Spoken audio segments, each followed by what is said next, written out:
बिस्मिल्लाहिर्रहमानिर्रहीम। अस्सलाम वालेकुम दोस्तों, अगर आप हमारे चैनल पर नए हैं तो आप हमारे चैनल को सब्सक्राइब कर लें और नोटिफिकेशन बेल को ज़रूर दबा लें ताकि आने वाली वीडियोस के नोटिफिकेशन आप तक पहुंचते रहें। इश्तियाक अहमद के नावल हवेली के ख़त में खुश आमदीद। जब से आवाज़ों का सिलसिला शुरू हुआ था, ऐसा पहली बार हुआ था कि आवाज़ें नहीं आई थीं। वो सब हैरान थे। इसका मतलब ये था कि चलने वाला इनमें से ही कोई एक था। तो क्या आपने इन आवाज़ों से पीछा छुड़ाने का ये तरीका ईजाद कर लिया है कि हम सब लोग एक कमरे में सोया करेंगे? आसिफ ने बिल्कुल जल भुन कर कहा। उसके अंदाज से वो समझ गए कि वो दरअसल पेशाब के बहाने घर से निकलकर होटल जाना चाहता था ताकि वहाँ जाकर जुआ खेल सके, लेकिन इंस्पेक्टर जमशेद ने इसे मौका ना दिया और महमूद को उसके साथ भेज दिया। नहीं, मेरा इरादा ऐसा तरीका ईजाद करने का बिल्कुल नहीं था, बल्कि मैं तो एक बात साबित करना चाहता था। इंस्पेक्टर जमशेद खुशगवार लहजे में बोले।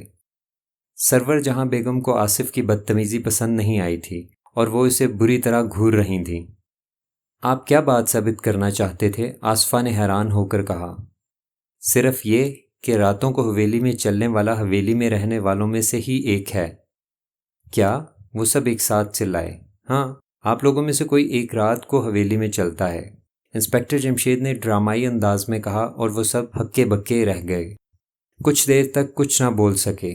आखिर मजीद ने कहा, लेकिन आप ये कैसे कह सकते हैं कि वो हम में से एक है? इसलिए कि आज सब लोग ड्राइंग रूम में मौजूद हैं, इसलिए उसे कदमों की आवाज़ पैदा करने का या चलने का मौका नहीं मिला। इसीलिए तो मैंने आप सबको एक जगह जमा कर दिया था। बहुत खूब, निहायत शानदार तरकीब थी, आतिफ ने खुश होकर कहा। लेकिन आसिफ साहब को पसंद नहीं आई। महमूद ने चुभते हुए लहजे में कहा। तो क्या? आसफ़ा कुछ कहते कहते रुक गई। उसकी आंखों में खौफ था। नहीं, नतीजा निकालने में जल्दी ना करें। बहुत जल्द मैं आप लोगों को बताऊंगा कि मुजरिम कौन है और वो क्या चाहता है। मुजरिम? तुम उसे मुजरिम कह रहे हो? सरवर जहां बेगम ने हैरान होकर कहा। हाँ, दूसरों की नींद हराम करना भी एक जुर्म है, और अगर इस हरकत के पीछे कोई और मकसद भी हो तो ये एक मुकम्मल जुर्म है, इंस्पेक्टर जमशेद ने मजबूत लहजे में कहा। और तुमने कहा है कि वो हम में से ही कोई एक है।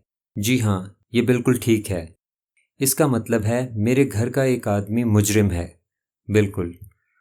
तो तुम उसे गिरफ्तार कर लोगे? क्यों नहीं, मुजरिम को गिरफ्तार ही किया जाता है। नहीं नहीं जमशेद बेटे, मैं ये नहीं चाहती कि मेरे घर का कोई शख्स भी गिरफ्तार हो। इस तरह तो हम बदनाम हो जाएंगे। सरवर जहां बेगम ने भराई हुई आवाज़ में कहा। तो क्या आप ये चाहती हैं कि वो अपनी मनमानी कर डाले? इस तरह तो मामला और ख़तरनाक हो जाएगा। ये तुम क्या कह रहे हो? तुम्हारी बातें मेरी समझ में नहीं आ रहीं। सरवर जहां बेगम ने उलझ कर कहा। वो इसलिए कि आप ये नहीं जानती कि वो क्या करना चाहता है। उसके इरादे बहुत खौफनाक हैं। आखिर वो क्या करना चाहता है? मजीद ने चिल्लाकर पूछा। अफसोस अभी मैं नहीं बता सकता, इसमें चंद दिन लग जाएंगे, लेकिन मैं इसे खबरदार करता हूँ, अगर उसने अपने मंसूबे पर अमल किया तो मैं इसे हरगिज़ नहीं छोड़ूंगा। बेशक मैं इसे नहीं जानता, लेकिन वो इस ख्याल में ना रहे कि मैं इस तक पहुँच नहीं सकूँगा। ये कहकर इंस्पेक्टर जमशेद खामोश हो गए। उनके अल्फाज कितने अजीब और खौफनाक थे। वो सब पत्थर के बुतों की तरह अपनी जगहों पर बैठे के बैठे रह गए। दूसरे दिन उनकी आंख खुली तो उन्होंने देखा ड्राइंग रूम में और तो सब मौजूद हैं, अलबत्ता आसिफ गायब है। उन्होंने उसे आवाज़ें दी, फिर ड्राइंग रूम से बाहर निकलकर देखा, लेकिन वो हवेली में कहीं नहीं था। 1 बजे के बाद वो सो गए थे, क्योंकि कदमों की आवाज़ों का वक्त गुजर गया था और इंस्पेक्टर जमशेद जो साबित करना चाहते थे वो कर चुके थे। अभी वो सोच ही रहे थे कि आसिफ को कहाँ तलाश किया जाए कि वो खुद ही बैरूनी दरवाज़ा खोलकर अंदर दाखिल होता नज़र आया। कहाँ गए थे तुम? सरवर जहां बेगम ने सख्त लहजे में पूछा। दादी जान, मुझे ड्राइंग रूम के फर्श पर नींद नहीं आ रही थी, ज़रा चहलकदमी करने के लिए बाहर निकल गया था। इंस्पेक्टर जमशेद और दूसरों ने साफ देखा इसकी आंखें सुर्ख थीं। इसका मतलब ये था कि वो सारी रात सोया नहीं था।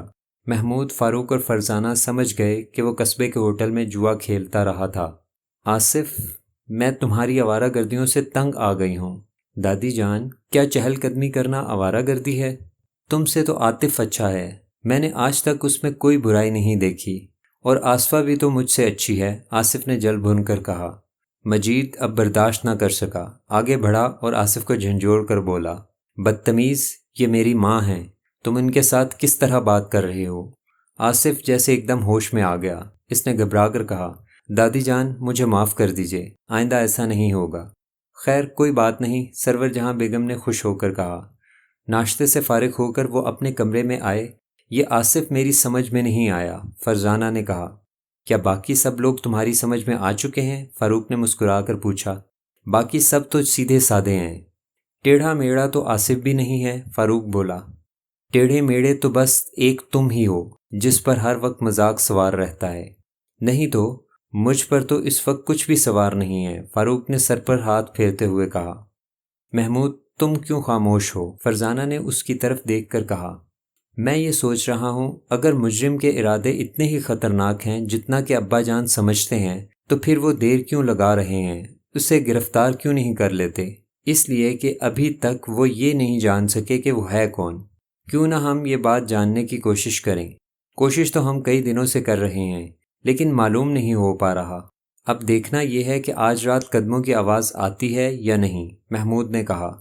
دیکھ لیں گے، فاروق نے بے چارگی سے کہا۔ ارے ہم یہ تو بھول ہی گئے، اچانک فرزانہ نے کہا۔ معموں میں باتیں مت کیا کرو، جلدی بتاؤ ہم کیا بھول گئے ہیں؟ حویلی کا خط، فرزانہ کے منہ سے نکلا۔ یہ کیا بات ہوئی؟ ہم اسے کب بھولے ہیں؟ محمود نے کہا۔ لیکن ہم نے اس سے فائدہ اٹھانے کے متعلق سوچا تک نہیں۔ آخر وہ خط اس گھر کے کسی فرد نے لکھا ہے، تو کیا ہم تحریر بھی ملا کر یہ نہیں جان سکتے کہ وہ کس نے لکھا ہوگا؟ ضرور جان سکتے ہیں، لیکن یہ اتنا اہم مسئلہ نہیں ہے، فاروق نے کہا۔ ہمارے لیے تو اہم مسئلہ یہ ہے کہ مجرم کو پکڑ لیں، پھر یہ خود بخود معلوم ہو جائے گا کہ وہ خط کس نے لکھا تھا۔ اس لیے شاید ابا جان نے ابھی تک اس طرف توجہ نہیں دی تھی۔ یہ ٹھیک ہے، واقعی اس کی کوئی ضرورت نہیں، فرزانہ نے اس کی تائید کی۔ اب سوال یہ ہے کہ ابا جان نے جو سب کے سامنے یہ کہا کہ مجرم کے ارادے خطرناک ہیں، تو آخر وہ ارادے کیا ہیں اور خطرے کی زد میں کون آتا ہے؟ محمود بولا۔ یہ بات میرا خیال ہے کہ ابا جان ضرور جانتے ہیں، یا پھر وہ شخص بھی جانتا ہے جس نے خط لکھا تھا۔ کمال ہے، ہم اس کیس کو جس قدر سیدھا سادہ اور معمولی خیال کر رہے تھے، اس میں اتنی ہی پیچیدگیاں نکلتی آ رہی ہیں، اور سچ تو یہ ہے کہ اس مرتبہ ہم اب تک اندھیرے میں ٹامک ٹوئیاں مار رہے ہیں۔ ہاں، ہم کچھ بھی تو معلوم نہیں کر سکے اب تک۔ کم از کم ہم نے یہ ضرور معلوم کیا ہے کہ آصف جوئے کا عادی ہے۔ بہت خوب، تو آصف جوا کھیلتا ہے۔ وہ چونک کر مڑے، درمیانی دروازہ کھول کر ان کے والد اندر آ رہے تھے۔ ان کے چہرے پر ایک پرسرار مسکراہٹ ناچ رہی تھی۔ جو بات ابھی تک انہوں نے ان سے چھپا رکھی تھی، اب وہ بھی انہیں معلوم ہو چکی تھی۔ آج رات بہت ہوشیار رہنے کی ضرورت ہے۔ میں نے اندھیرے میں جو تیر پھینکا ہے وہ بے اثر نہیں ہوگا۔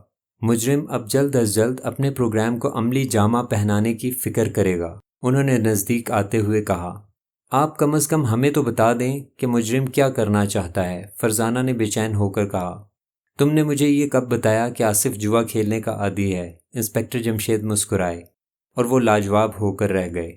ویسے میں تمہیں اتنا ضرور بتا سکتا ہوں کہ وہ سچ مچ حویلی کی دیواروں کو خون سے رنگین بنا دینا چاہتا ہے۔ آج کی ویڈیو میں صرف اتنا ہی، ملتے ہیں اگلی قسط کے ساتھ۔